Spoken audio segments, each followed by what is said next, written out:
So someone had the audacity to go to college using my name and my likeness, tried to look like me, joined a sorority. Like I said, I haven't been in college since 2016. I work with my alumni association, but I haven't been in college since 2016.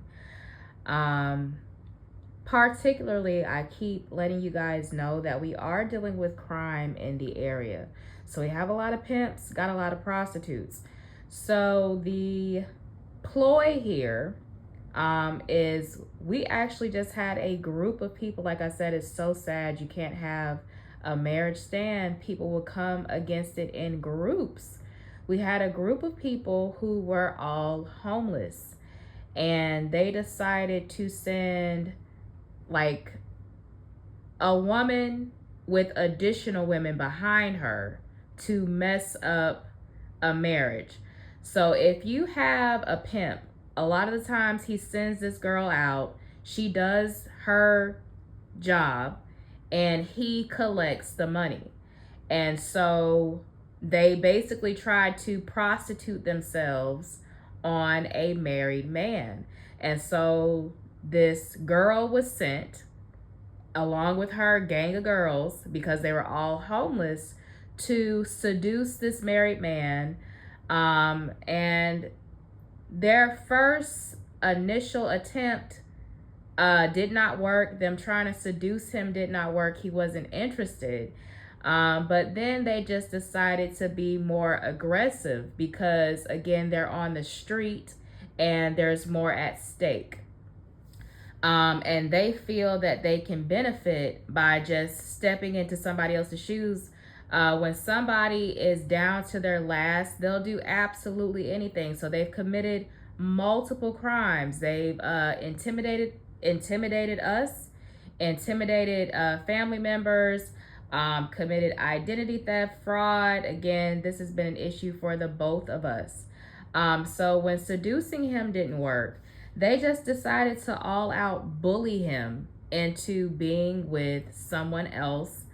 And as a consolation prize, threw in additional hoes. Okay. Now these are hoes. So whenever they didn't get the life that they thought that they were going to get, they didn't get the money that they thought that they were going to get. They tried to sabotage it for me. Then they tried to tie up our household funds, things just not being paid.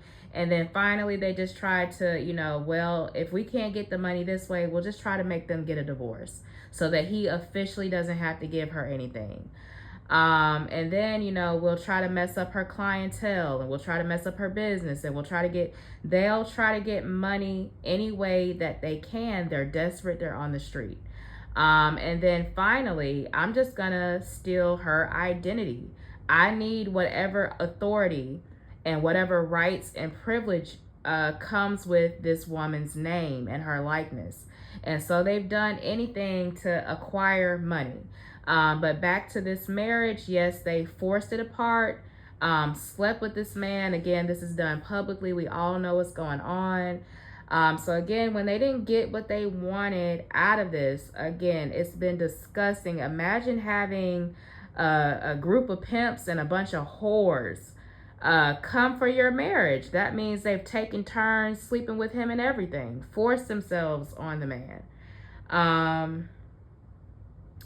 It's been a disgusting experience.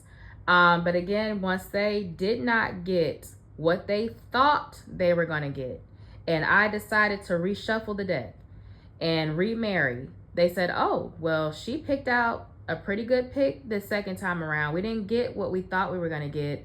Let me send one of these whores out here again to get the second guy. She seems to be good at picking out these guys. The guys that we hang around are all leeches and bums and quite frankly, druggies. Let me go after the guy that she keeps picking out. And they've even, went and tried to prostitute themselves on new grooms. So it has been quite a mess. So you add the element of the trafficking in the background, the crime in the background, people being homeless in the background, and it's just been amplified. The marital issues have been amplified due to the crime in the background.